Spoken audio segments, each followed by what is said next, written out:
धर्मगुरु स्वामी ज्ञानसुख जी महाराज, स्वामी आत्मानंद लक्ष्य जी और संविधान निर्माता डॉक्टर भीमराव अंबेडकर जी के चरणों में नमन करते हुए आज वरिष्ठ नागरिक स्थल पर जो मीटिंग आयोजित की गई, सभा की अध्यक्षता कर रहे यहाँ के प्रधान आदरणीय श्री रामस्वरूप जलोत्रिया जी, उप प्रधान श्री हुकमचंद खरेटिया जी, महामंत्री श्री रघुवीर जलोत्रिया जी, मंत्री श्री हेमेंद्र अलोरिया जी, कोषाध्यक्ष सुभाष जोलिया जी, मंच पर मेरे साथ विराजमान दिल्ली प्रांतीय नगर पंचायत के पूर्व प्रधान श्री प्रदीप मोहन चांदोलिया जी, पूर्व प्रधान आदरणीय श्री कन्हैयालाल सेवाल जी, संगठन मंत्री श्री मंगतराम रातावाल जी,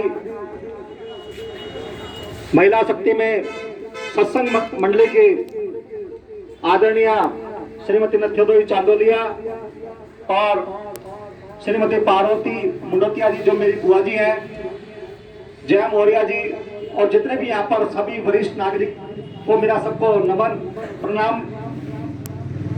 दिल्ली में जो आज से जो मीटिंग स्टार्ट की हमने, तो मेरा विचार यही था, मैंने प्रधान जी से बताया था कि हम सबसे पहले वरिष्ठों का जो है आशीर्वाद लेंगे। वरिष्ठ नागरिक जब हमारा को आशीर्वाद देंगे तो उसके साथ साथ उनके आदेशों की पालना युवा लोग करेंगे, तो हम आगे ज्यादा से ज्यादा संख्या में जीत करके आएंगे।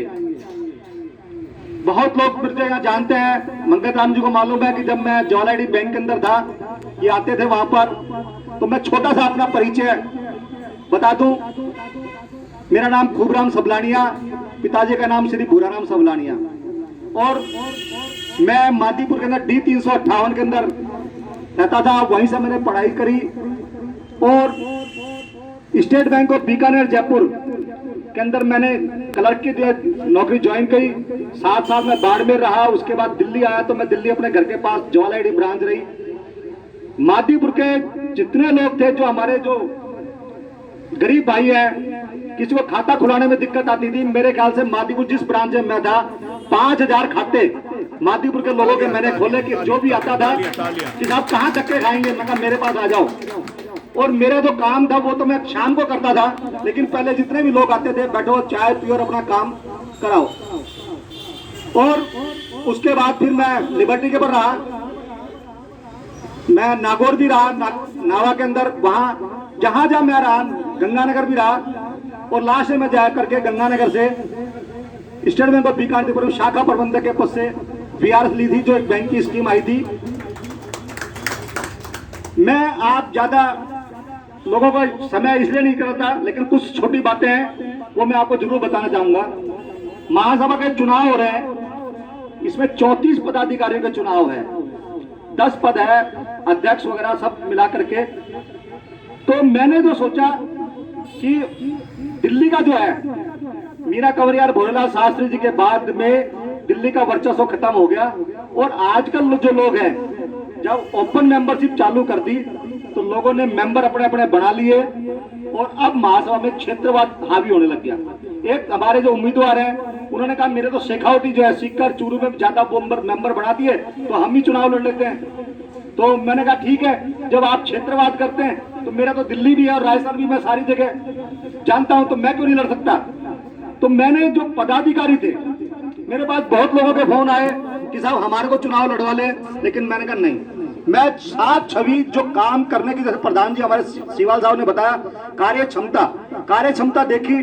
जिस प्रकार से उप प्रधान के लिए श्री विजय अटल जी को लिया, मैं जानता हूं कि विजय अटल जी हर साल जो यहाँ पर स्वामी आत्मानंद लक्ष्य जी की मूर्ति स्थापना करी, प्रेरणा स्थल बनाया, और आज भी हर साल वहां पर कार्यक्रम जन्माष्टमी के दिन होता है, करते हुए 40 साल। तो मेरे को लगा कि हाँ, ऐसे व्यक्ति जो कुछ करने का जज्बा रखते हैं तो उनको लिया जाए।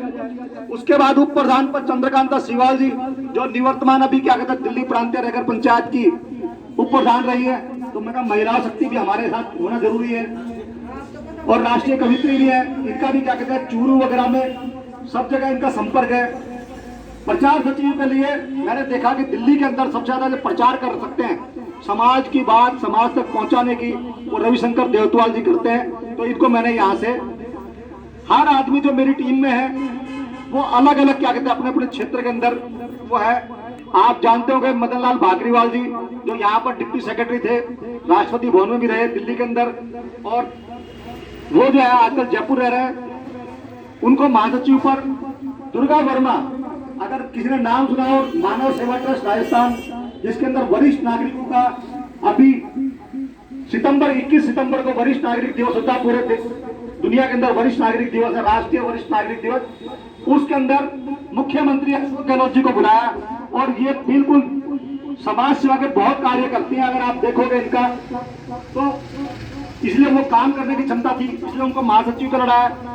किशन जैनवार पहले क्या था महासभा का, इससे जो अभी हमारी वर्तमान में मैं महासचिव भी हूं, उसके अंदर 34 पदों में से 3 पद सिर्फ बाहर के हैं और बाकी 31 पद राजस्थान के हैं। और राजस्थान के अंदर भी 4 पद अन्य जिलों के और बाकी 27 आदमी प्रॉपर जयपुर के हैं। तो मैंने कहा इसका जयपुर की हो गई तो महासभा, इसको राष्ट्रीय स्तर का कैसे बनाया जाएगा।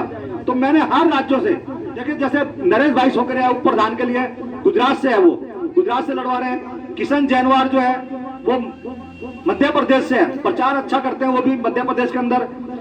बाड़मेर से जो बिल्कुल पिछड़ा इलाका, जहाँ कहते थे लोग को जाते ही नहीं है, जहाँ पानी की समस्या, बिजली की समस्या, ऐसी जगह से मैं लेकर के आया। उप प्रधान बिश्नाराम बोकुले जी चीफ मिनिस्टर रहे मेरे साथ state bank of Bikaner Jaipur में ही। श्री रेवती रमन पिंगोलिया जी सामोद के रहने वाले हैं, इनके पिताजी का नाम सभी लोग जानते होंगे, महावीर पिंगोलिया जी, जो रिंगस छात्रावास के महामंत्री भी रहे, उनके पुत्र हैं। और ये शादियों का जो है ऑनलाइन रजिस्ट्रेशन करते हैं, लड़का लड़कियों की शादियों का रजिस्ट्रेशन करते हैं, ये काम करने वाले हैं। इस तरह से ये सारे जो है मैंने पद छाड़ करके, मैंने कहा चाहे कम ही उतारे हम, जरूर नहीं है कि ज्यादा भीड़ करना, लेकिन कार्य करने वालों की वो है। मैं अभी जैसे बता रहा था कि प्रधान जी शिवाल जी का एक प्रश्न था कि अखिल भारतीय नगर महासभा का छठा